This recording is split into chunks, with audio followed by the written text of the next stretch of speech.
Welcome back. Here's how to add a pocket and a zipper without sewing. Start by tracing how large you want your pocket to be. I did mine 6 by 5 inches. Cut out the pocket, then apply speedsew fabric glue to the edges, then apply pressure. After letting your pocket dry, turn it inside out and mark where and how large your pocket will be, then cut a straight line on one side of your pant leg. Grab your pocket and cut about 1 centimeter off one side so that it is uneven. Turn the pants inside out and place a piece of cardboard into the pocket to ensure that no glue will seep through.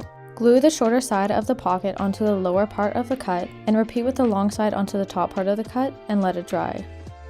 Once dried, turn the pants right side out and apply glue to the inside and fold the edge inside, creating a clean look. Repeat on the other side. Grab your zipper and cut to the ideal length. Apply glue on both sides and insert it into the pocket and apply pressure.